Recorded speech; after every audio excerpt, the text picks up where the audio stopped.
Good morning. This is Father Stephen Kelly from St. John's Church in Detroit. We're continuing our series of daily morning meditations, where we generally look at one or another lessons that are assigned for morning or evening prayer, what is known as the daily office lectionary. Today for Monday, let's take a look at the lessons assigned for evening prayer from St. John's Gospel.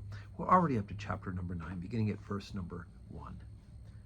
And as Jesus passed by, he saw a man which was blind from birth.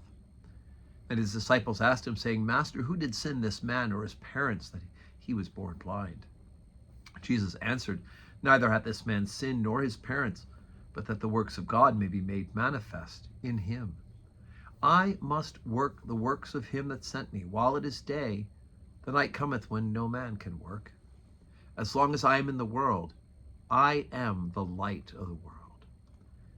And when he had thus spoken, he spat on the ground and made clay of the spittle, and he anointed the eyes of the blind man with the clay. And he said unto him, Go, wash in the pool of Siloam, which is by interpretation sent. And he went his way therefore, and washed, and came seeing.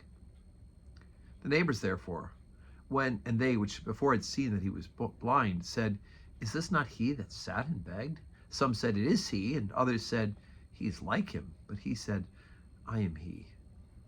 Therefore said they unto him, How were thine eyes opened? And he answered and said, A man that is called Jesus made clay and anointed my eye, and said unto me, Go to the pool of Siloam and wash.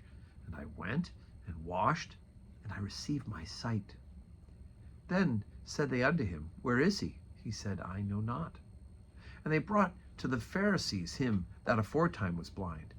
And it was the Sabbath day when Jesus made the clay and opened his eyes. Then again the Pharisees also asked him how he had received his sight. And he said unto them, He put clay upon my eyes and washed, and I do see. Therefore said some of the Pharisees, This man is not of God, because he keepeth not the Sabbath day. Others said, How can a man that is a sinner do such miracles? And there was a division among them. They say unto the blind man again, What sayest thou of him that he hath opened thine eyes? He said, He is a prophet. But the Jews did not believe concerning him that he had been blind and received his sight, until they called the parents of him that received his sight. And they asked them, saying, Is this your son, who ye say was born blind? How then doth he now see? And his parents answered them and said, We know that this is our son, and that he was born blind.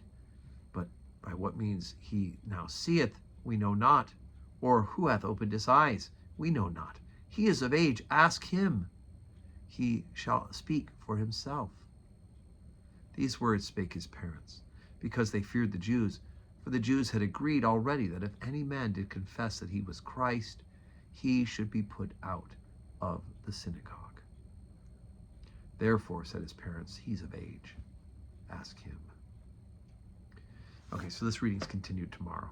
But there's more. But anyway, it's interesting because here is a man. First of all, they start out by pointing him out and saying, why is he blind? Did he sin or did his parents? And Jesus said, no, this is here because we're going to glorify God right here in this moment. And he makes the clay.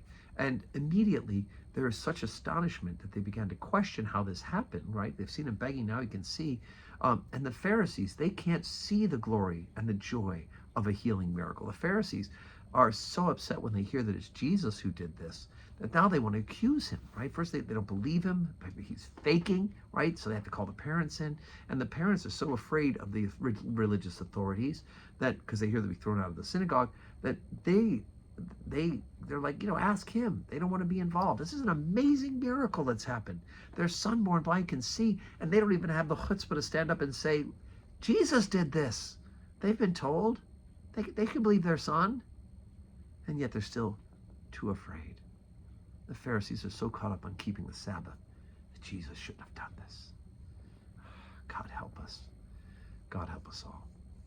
So anyway, today is Monday, so we do have 12:15 Holy Communion, 4 o'clock evening prayer. I do hope that you can join us for worship, and that your Monday is a day that is full of blessings.